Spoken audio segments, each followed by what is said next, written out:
Ever since I was a child, I wanted to feel special, as if I meant something in the world. I've always been second best in everything I've done, and I'm not sure I've ever won anything in my life. I was always bullied from a very young age. I'd often curl myself into a ball in a quiet corner and wish under my breath. I wish everyone would just leave me alone.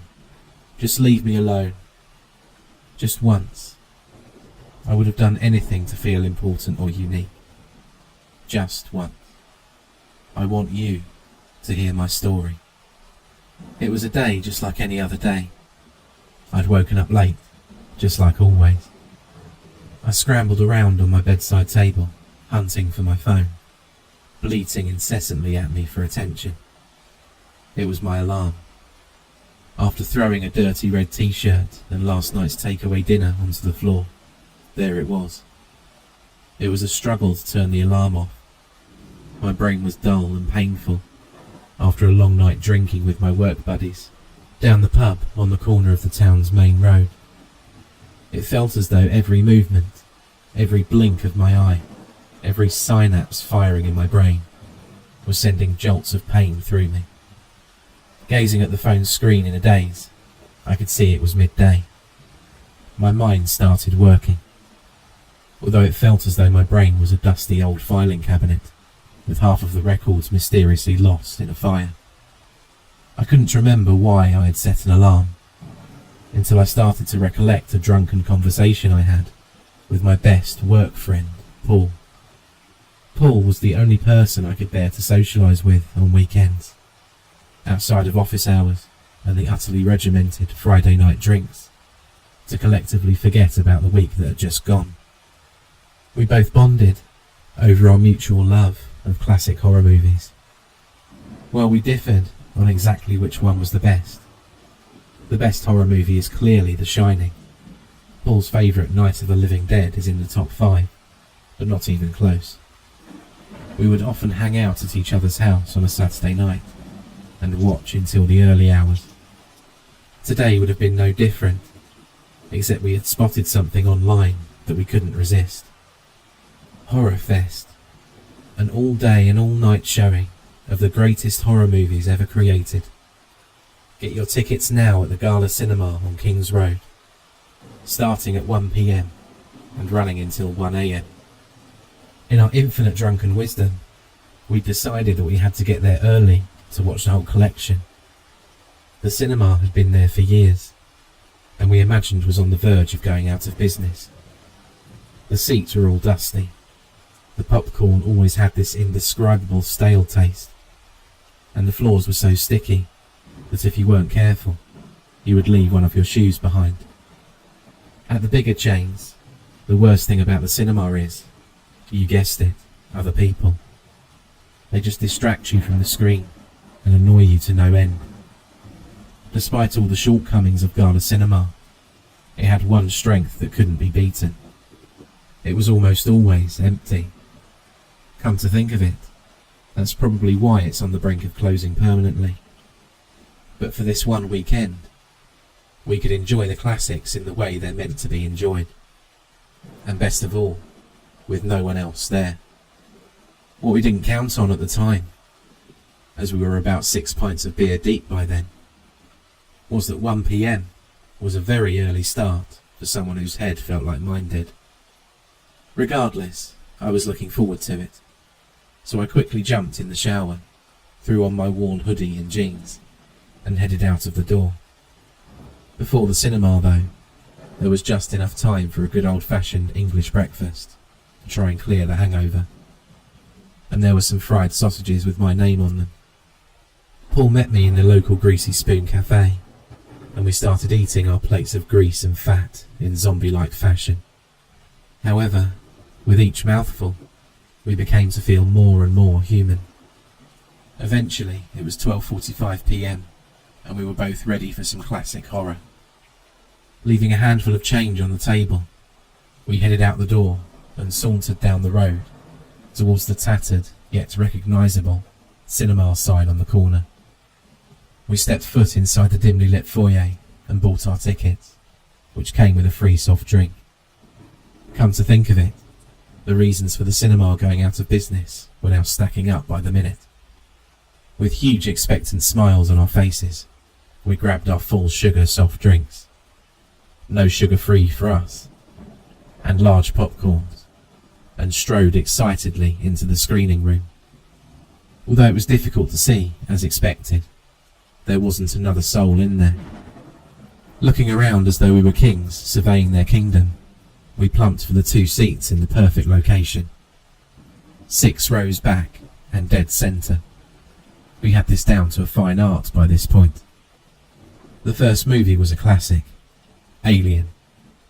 We both chomped eagerly through our stale, but satisfyingly salty at least, popcorn, which made us gulp down our free drinks. An hour through the movie, Paul made the universally known hand motion for a drink. I nodded, and Paul shot up out of his seat and down the aisle.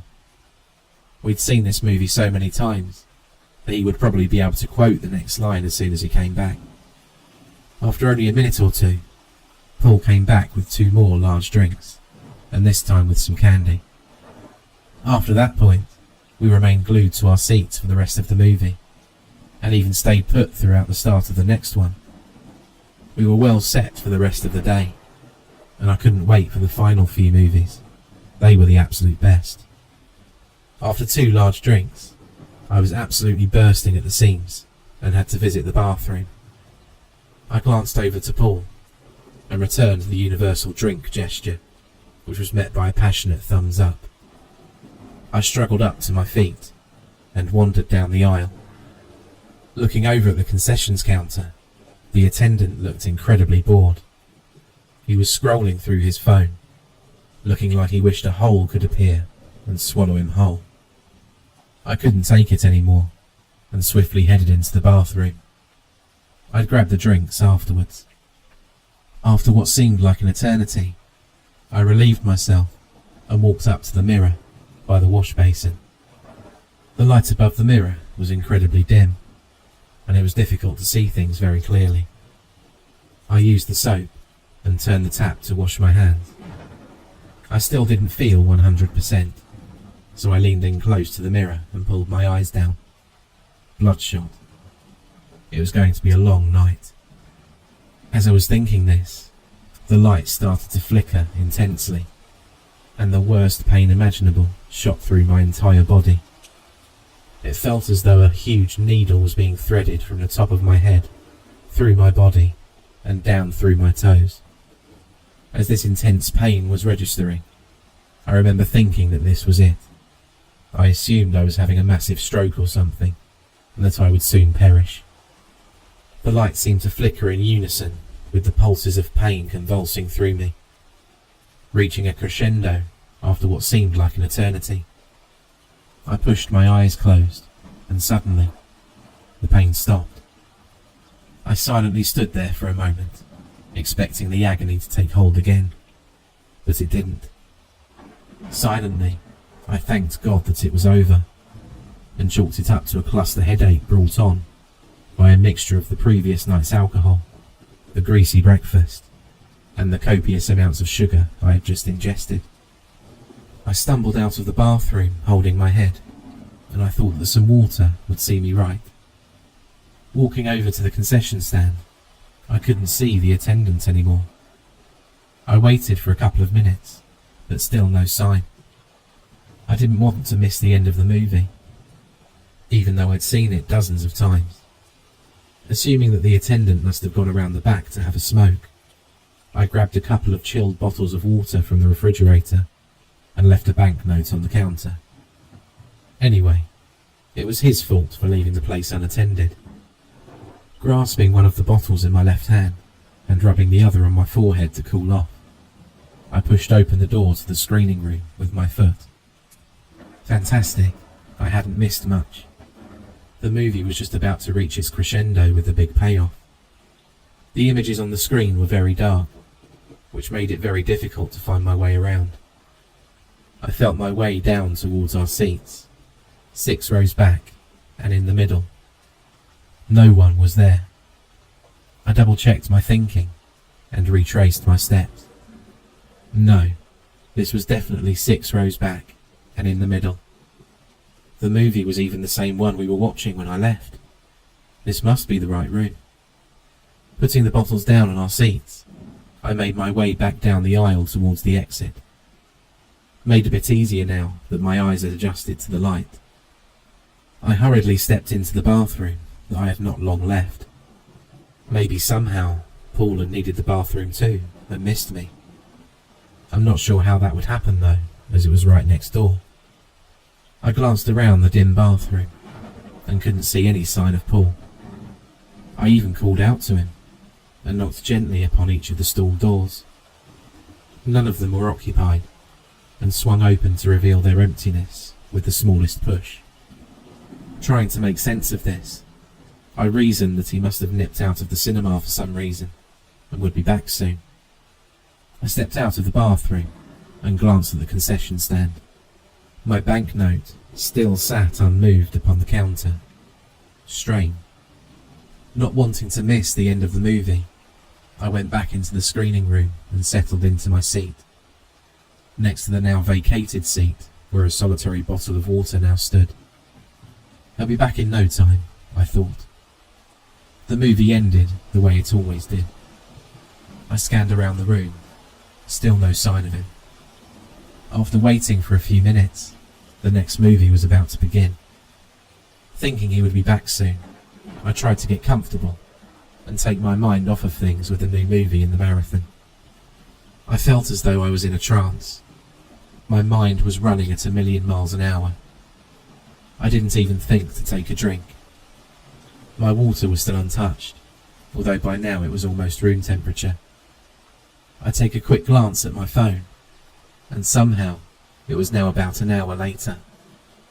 Starting to get worried, I thought I would try giving Paul a call to see where he was. Did I do anything wrong?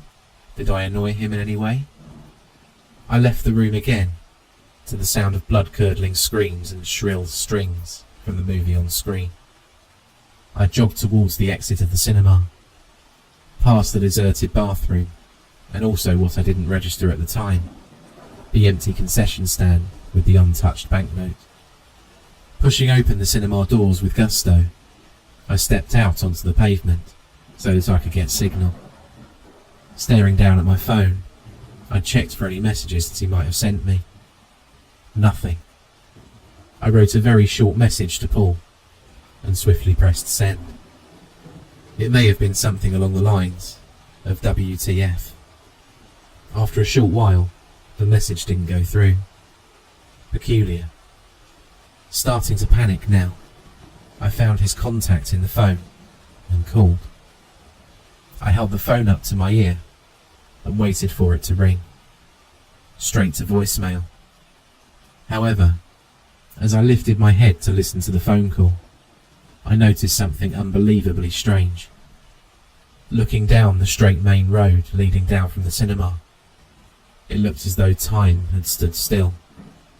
On each side of the road, there were cars. Nothing out of the ordinary at first glance, but these cars were stationary. In disbelief, with the phone still glued to my ear, playing the voicemail automated message, I bent down to peer inside one of the cars that was nearby. It was completely empty. The engine was still on, but it was completely empty. The radio was even still playing, although it was one of those automated stations that just plays music. I checked car after car, and they were all completely empty. It was as if the people had just vanished off the face of the earth. I dashed back into the cinema and feverishly ran to the screening room. Scrambling down to our seats, I frantically felt around Paul's seat. Tucked into the seat at the back was Paul's phone. Grabbing the phone and placing it into my pocket, I sprinted back out of the cinema as fast as my legs could take me. As I ran past every shop, I looked in to look for someone, anyone who knew what was going on. Every single shop was empty, and there was no sign of anyone for miles. I ran the entire length of that road, and I couldn't see a single other person. I even screamed at the top of my lungs. Nothing, apart from the low murmur of the car engines. After it began to get dark, I didn't know what else to do. I mean, what did I have that was familiar? What did I know? So, exhausted, I struggled back to the cinema from whence I came. Kicking down the projectionist's booth door, I managed to figure out how to load the movies. It was quite simple when you think about it. So I loaded up my favourite movie, The Shining, and, in disbelief, shuffled down to the room and the seat where things were so different this morning. And I watched.